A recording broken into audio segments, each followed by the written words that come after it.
The next chapter is a hard chapter. It's hard because you have to put everything together now. So we spent chapter 1 doing a whirlwind tour of functions, so you need to know everything about functions. We spent chapter 2 understanding what the derivative means, so you need to know what the derivative means and what it tells us. And we spent chapter 3 learning all the rules for derivatives for different functions. And at this point, some of you are expert differentiators, some of you are almost there. Chapter 4 is a chapter that takes all that, puts it all together, and applies using the derivative. So we're going to see like when and how you can use the derivative in the context of math, in the context of science, of economics, of medicine. There are going to be all these sort of applications. And I think you're going to actually like the calculus part of this chapter. What you're not going to like is that you're going to have to come up with models like from geometry, like the area of a rectangle, the area of a circle, the volume of a sphere, the volume of a can, all these sorts of things you're going to be asked to recall and remember and apply, right? So it's a hard chapter. We have plenty of time to deal with the chapter, and we're probably going to take our time through many of the sections and give you plenty of opportunities to do little short quizzes, to do group quizzes, to do quizzes with your calculator, without your calculator, to get some really good practice. And if you had to think about one chapter that was probably most representative of the midterm exam, it'd probably be this chapter, because this chapter puts together the whole semester. All right. So again, the whole point, what are we trying to do? We're trying to figure out how rates of change apply to looking at functions and models and how they can be useful. All right. Ready to start? Yeah. All right. It's a little scary. There are going to be parts of the chapter that you're going to absolutely love. And there are going to be parts of the chapter that you're going to find really, really difficult, even the second or third day around. And it's going to be incumbent upon you to make sure you're keeping up with the work, you're asking good questions, you're coming for extra help if you need to. You won't be the only one if you find it tough. Like, it is tough. Hopefully we'll spend enough time in class to clarify all the ideas and make sure that you have a really good understanding. But if it doesn't happen, you need to make sure you keep me posted. All right, so let's take a look at the first classwork problem. And in this classwork problem, we're asked to analyze a function. And so this is very sort of mathematical. All right, it's not an application to anything other than looking at a math problem. Now, back in the day, when we were asked to analyze a function, we couldn't use our graphing calculator because we didn't have one. There were no graphing calculators. When we asked you to look at functions now, you can actually go look at your graphing calculator. All right. So in effect, it's a balance between looking at your calculator, doing calculus, and making sure they agree. If they don't agree, it's an interesting question to ask. Is it your calculus or the calculator's inability to do what we're asking it to do? Sometimes it's you, sometimes it's the calculator, sometimes a little of both. All right. So first thing we're going to do is do part A, which should feel pretty good for all of you qualified differentiators out there. All right. So who's up for A? Jack, you want to find the first derivative? Should be f prime equals 30x to the fourth minus 30x to the second. How'd Jack do, all right? Mm-hmm. All right, Jack, calling someone for the second derivative. F double prime equals 120x to the third minus 60x. All right, so far so good? Yeah, that felt good. We feel good about that. All right, now B asked this crazy question. Find the critical points of f and justify your answer. It's crazy because we have no idea what a critical point is. What's a critical point? I don't know. Would you like to know? All right, so a critical point is where either, let's see, I should say this. X equals C is a critical point if either f prime of c equals 0. So the derivative equals 0. Or f prime of c is undefined. I would say 9 out of 10 calculus students always remember it's where the derivative is 0. Probably 3 out of 10 calculus students forget that it can also be where the derivative is undefined. Okay, so you always have to ask yourself a question, once you find the derivative, where is it 0 and where is it undefined? Just out of curiosity, just looking at this, the derivative equals 0, what do you think that's going to tell us about a function? Zach?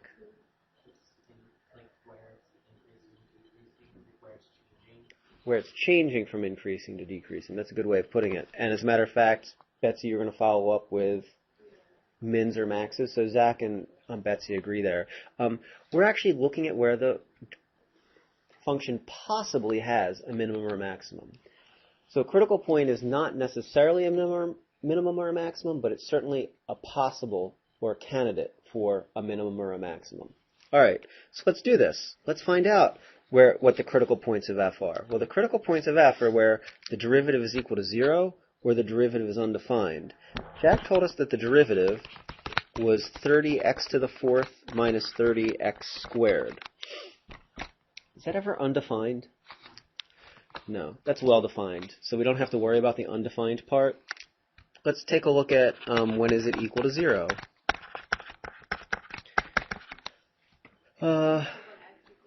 How should we solve it? Factor out a 30x squared and we're left with, alright, x plus 1, x minus 1. Is that okay? Yeah. Okay, so the derivative is equal to 0 when x equals 0, when x equals negative 1, when x equals positive 1. So those are our critical points.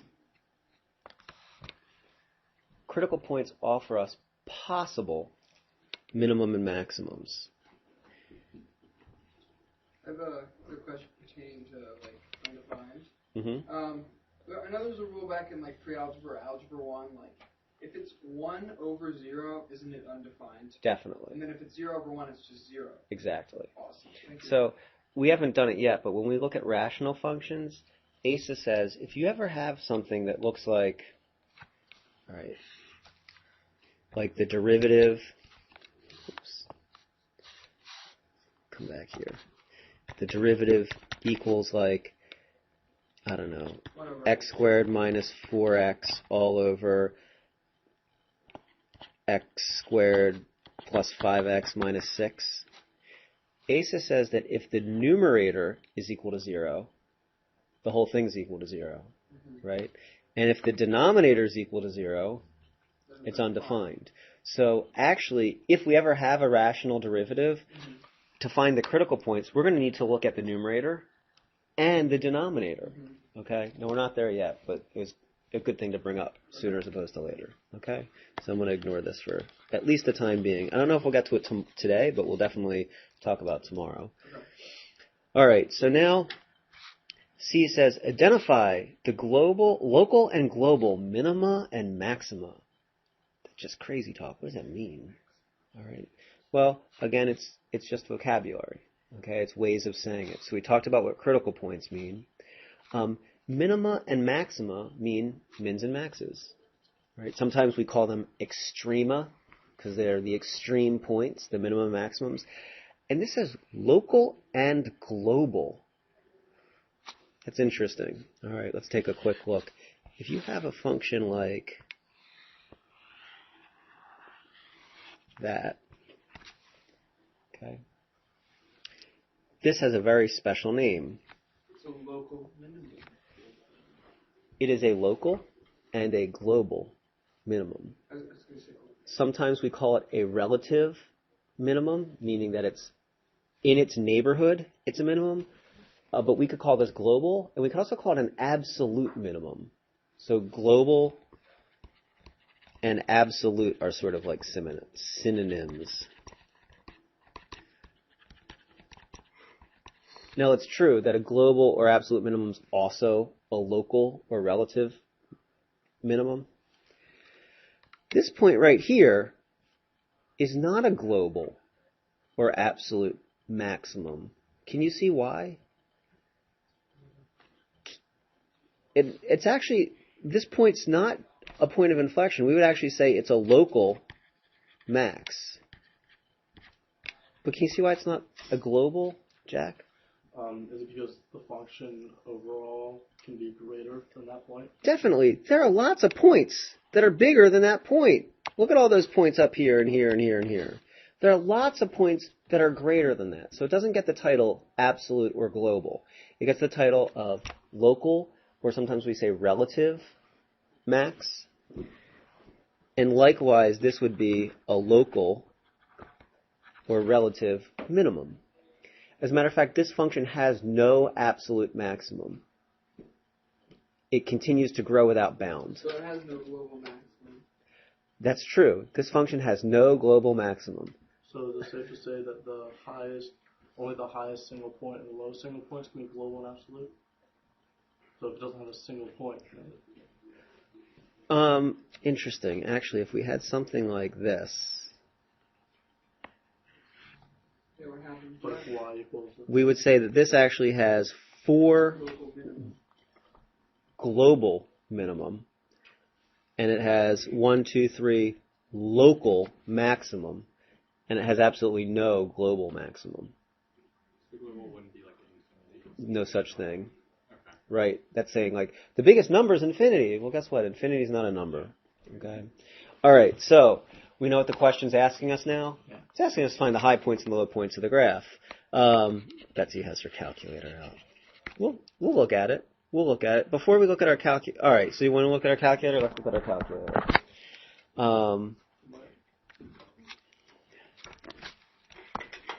What's the function again? 30 and stuff. What is it? 6.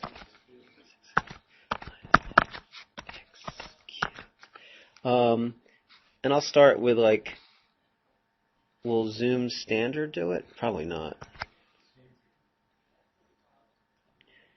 Oh, it does sort of. All right. So I actually might stretch it out and look at just from maybe -3 to 3 on the x scale.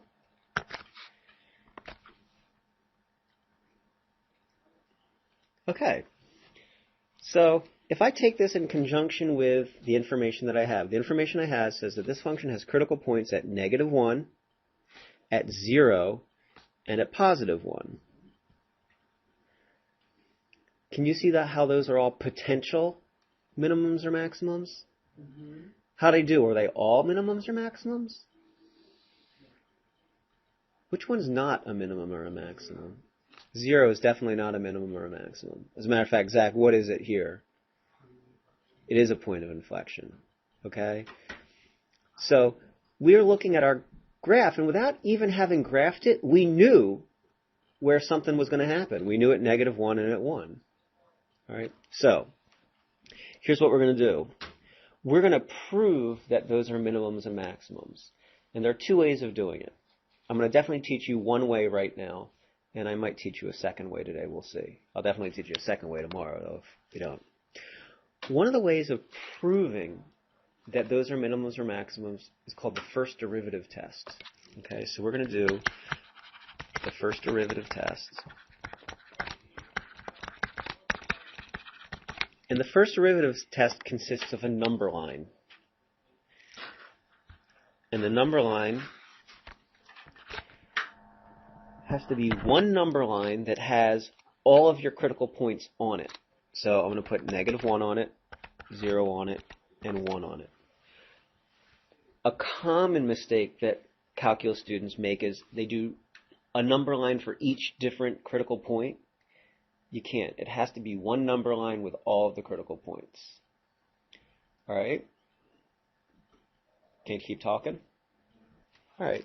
So on top, we're going to tell what the derivative is. Well, I know the derivative here is 0, I know the derivative here is 0, and I know the derivative here is 0. And now what I'm going to do is I'm going to pick test numbers in the intervals between my critical points. So I need something that's less than -1, something between 0 and -1, something between 0 and 1, and something greater than 1. As a matter of fact, really what I'm doing is I'm dividing my functions up into zones. Sound familiar? Yeah. And I'm going to ask, what's the derivative on those zones? Is it positive or negative? If the derivative is positive, I know that the function is increasing on that zone. If the derivative is negative, I know it's decreasing. Okay? So, I need to pick a number. All right, but here's the thing. I need to pick a number that I'm willing to plug into the first derivative. So what do you want to pick? -2. So I'm going to pick f prime of -2. And you have a choice now. You can either plug it into the first derivative here. -2 to the fourth is 16. No. 64. I think you're right. Wait, what do we got? Isn't it 16? 16. 16. 16 times 30 is, what, 480? Yeah. Yeah. All right. What's -2 squared? 4. 4. So 100. So I get 480 minus 120. 360. All I care is that it's positive. All right. Now, some people, instead of plugging into the derivative there, they like plugging it into the factored form of the derivative because they can tell -2 squared is 120. -2 squared is Oh, 4. four. 30 times 4 is positive or negative? Positive. Positive. -2 plus 1? Negative. -2 minus 1? Negative. Positive times a negative times a negative? Positive. It's going to be positive. So you can see you don't really even need to think about what the numbers are in the factored form. Is that okay? Either way is fine. All right, so if the derivative is positive, then the function must be increasing. All right, I need something between 0 and -1. 0.125 negative. 0.5. All right. I'm going to go into the factored form. Something negative squared is positive times a positive, positive. So 30x squared is positive. -1/2 plus 1? Positive half? Positive. -1/2 minus 1? Negative. So I have positive times negative. That's going to be a negative value, which tells me that the function's decreasing. I just proved that x equals -1 has to be a maximum. If the function's increasing and then decreasing, doesn't it have to be a maximum? Okay, so there it is. That's using the first derivative test to prove that x equals -1 is a maximum. Go ahead. Because what do I know about the derivative at -1? It's 0, right? If it's 0, it's neither increasing or decreasing. So the derivative told me, look, something's going on here. It's not increasing or decreasing. It's either a minimum or a maximum. So we do a little bit of the extra work and find out, hey, it's a maximum. All right, let's... You just gotta be right about the point. Say again? You just gotta be right about the point. The derivative guarantees you're right about the point, right? Let's try 0.5. 0.5 squared is positive. 30 times positive is positive. 0.5 plus 1 is 1.5. That's positive. 0.5 minus 1? Negative. Positive, positive, negative. That's a negative. Hey, guess what? The function's decreasing. It's neither. If the function decreases and decreases, this is nothing. The first derivative tells us that x equals 0 is neither a min nor a max. And here, let's pick a number like, I don't know, 1 million. a million squared is positively huge, times 30 is even bigger. A million plus 1 is positive, a million minus 1 is positive. Alright, that's positive. So we're increasing. So that tells me if the function's decreasing and then increasing, this has to be a min. And all of that information contained in this sign chart is the information that conveys to us whether the point's a minimum or maximum. Hold on. Now, I can't just let that sign chart stand on its own. I actually have to put it into words. So I would have to say something like, since the derivative goes from positive to negative at x equals negative 1, there must be a maximum at x equals negative 1. Okay. You could also put in, since the derivative goes from positive to negative at x equals negative 1, that means the function goes from increasing to decreasing, and therefore there must be a maximum. You can put that other sentence in. I would have to repeat the sentence, except say, since the derivative goes from negative to positive at x equals positive 1, there's a minimum there. So you have to put that sign chart into words to convey to whoever's reading it what they're saying. All right, I think we have Betsy and then Zach. Well, I'm just saying that, like, when you like, take a point, like, I guess it has to be negative 2 and then, like, 2 on the other side, like, they're the same number. Oh, yeah, so there's symmetry to this? Yeah.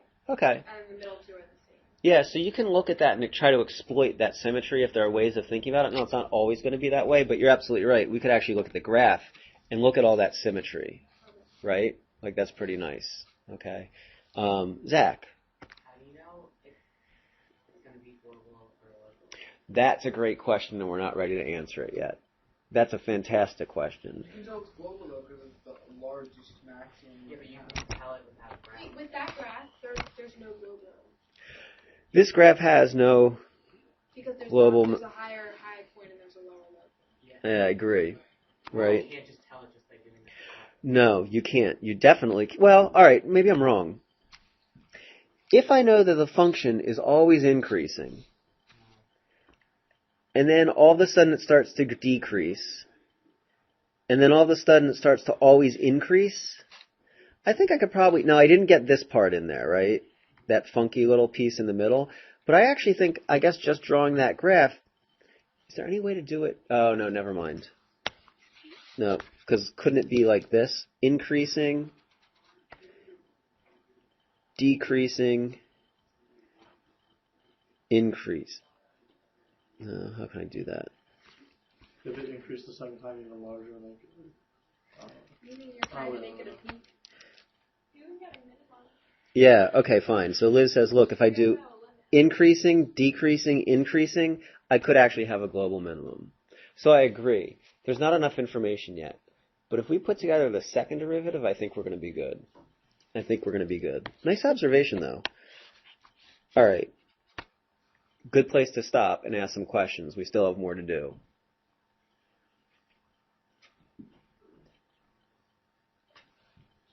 Tal, you going to be all right?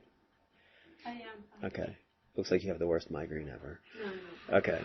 All right, so the next part asks us to find the inflection points of f and justify our answer. Well, inflection points are when the second derivative is equal to 0. All right? Or those are possible points of inflection. When it's equal to 0 or undefined. So I have to do the same thing now, except instead of looking at the first derivative, I have to look at the second derivative. And what's the second derivative? 120x cubed. Whoops.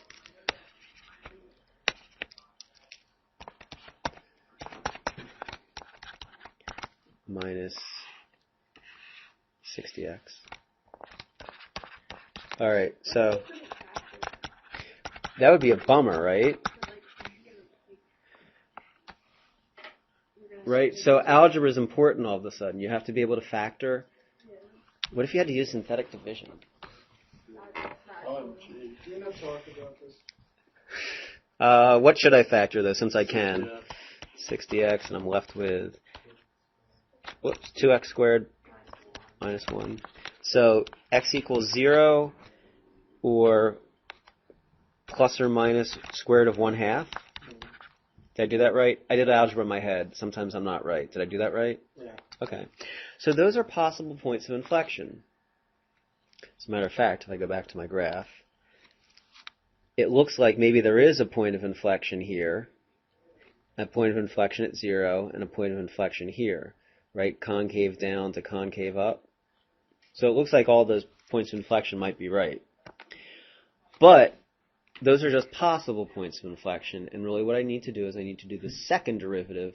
I have to test that to see if they're points of inflection. Now, we actually don't call this the second derivative test. The second derivative test is something else.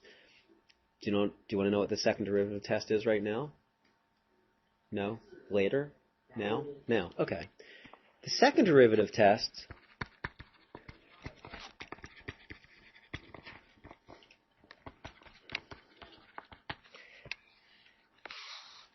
When would we use the second derivative test? when you wanted to. The second derivative test is another way of testing for mins and maxes. If you know that the second derivative,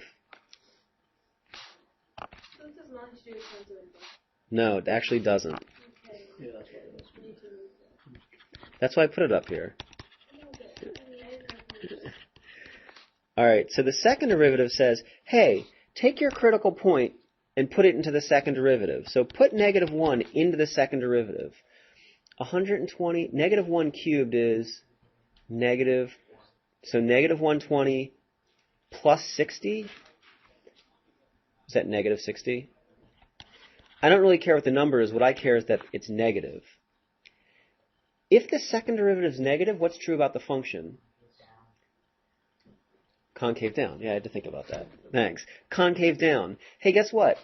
If the function's concave down, is it a minimum or a maximum? Everyone? Max. It's a maximum. So if you find a place where the derivative is 0 and the second derivative is negative, that tells you it's a maximum. That's the second derivative test. Notice I didn't check any of like the intervals. All I said was the derivative 0 at negative 1, plug it into the second derivative. Let's do the... Is there like a way we have to do it specifically? Sometimes it might ask you, like, use the first derivative. Sometimes it says might use the second derivative test. Sometimes it might not ask you at all, and you have a choice. Different students have different things that they like. Some students really like the second derivative test because you're not like picking points and plugging it in. Others find that the first derivative, doing that number line, is just very simple and straightforward. If I plug 1 in, I get 120 minus 60 is 60. What I care about is that it's positive. If the second derivative is positive, the function is concave up. Well, concave up, that critical point has to be a minimum. Let's see what happens when we have the second derivative at 0. Oh, we get 0. So, look, when the second derivative is 0, it's inconclusive. It doesn't tell us any information. It fails. All right, because we don't know if it's concave up or concave down. We think that it might be a point of inflection, but we don't know, so we really have to check. All right, so here's an example where the second derivative test to tell whether this is a min or a max, it fails. It doesn't tell us if it's a min or a max. All right. All right, but that's not what I wanted to do. We were supposed to do this. You got me off track. Okay, same deal.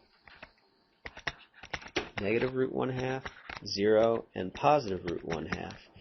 This time, instead of the first derivative, I'm looking at the second derivative. And again, my function is divided up into zones. And in order to prove that it's a point of inflection, I actually need to prove that the concavity changes. Oh, man. All right. I need something more negative. Well, Negative 0.9. don't you want to pick something like negative 1 or negative 2? How about negative 10? Yeah. Negative 10, square it. All right, so 200 minus 1, So like, I don't know, something positive, right? 60 times negative 10? So negative times a positive, negative. So if this is negative, the function must be concave down. Hey, look, go back at the graph. Isn't it concave down? It is, right? So that makes us feel good, right, when we agree with the graph. All right, now this one's the hard one. What's in between negative root half and 0? 0.25. Negative 0.25. Isn't that what the square root of 1/2 is? No, it's not. To be a number big. You're right. All right, you're right. All right, so you're saying, why don't we check out the second derivative of negative 0.25. All right, so I square it, and I get something positive, but it's going to be greater than 2? Oh boy. Now I have to think. So I take negative 1/4 times negative 1/4. That's going to be a 16th. So that's going to be an 1/8 minus 1, positive or negative? Negative. And then 60 times negative 1/4 is going to be negative. So I get negative times a negative. All right, wow. That was a lot of work just to figure out that was positive. Concave up. Positive 0.25. Positive. Oh, same thing. 1/16 times 2 is an 1/8 minus 1 is negative. So this is going to be negative times a positive? Negative. Negative, so concave down. And then, I don't know, f of 10. Guess what? That's going to be concave up. So actually, this number line is the proof, and you have to put it into words. You have to say, like, since the second derivative goes from negative to positive at x equals negative square root of 1/2, there is a point of inflection.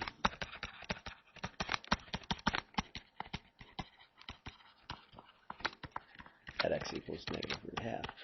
And you actually have to say that 3 times. You have to say that for 0, and you have to say it for positive root 1/2. And that's usually the place where lazy students forget to, or actually don't forget, but just don't want to write it. And then you're going to lose points if you don't write what the table tells us. What about when you do the second derivative test? What do I say? Like, since double prime of x is negative at this point, then it's concave up. So you say, since the first derivative is 0 at x equals negative 1, and the second derivative is negative, the function's concave up, and it must be a maximum. You can't use, there's no way to use the second derivative test for the principal function. No, as a matter of fact, the second derivative test refers to how to test for minimums and maximums. You do use the second derivative, we just don't call it the second derivative test. We use the second derivative to show whether or not there's a change in concavity. So there's no other way to prove the points of inflection size. No, there's not. I guess maybe you could do a third derivative test, but we're probably not going to do that. I've never seen it done. And that's how you analyze a function. And that took us about 35 minutes. All right? Now, it took us 30 or 35 minutes because we just started doing this. Okay? We're going to get better at it, but I want to put a few things out there. First of all, one of your homework questions tonight is like number, let's see. Nope, not what I wanted.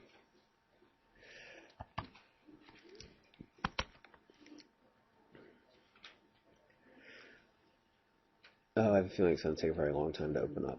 I think it's like number 9 or number 12. And then there's another question that's like number 16 that has to do with exactly the problem you just did in number 9. So they go together. All right. So you do number 9, and then it says do number 16 for number 9. So number 9 says do the first derivative. Number 16 says do the second derivative. All right. Not only that, but when we start doing these problems, number 1 was sort of a basic function. you can see that if we get some more interesting problems like 2, 3, or 4, the functions are a little different, and the derivatives are going to be a little more complicated, but the strategy is going to be the same. So we're going to have a couple days to really make sure we get this strategy, and I would say that everything we did today, right, is really the basis for what we're going to do for the next couple of days. And let's see, just to show you the homework tonight, do number 9, which is the first derivative, and then 16 for number 9, which would be the second derivative. All right, I guess you're telling me it's about that time. Okay. All right.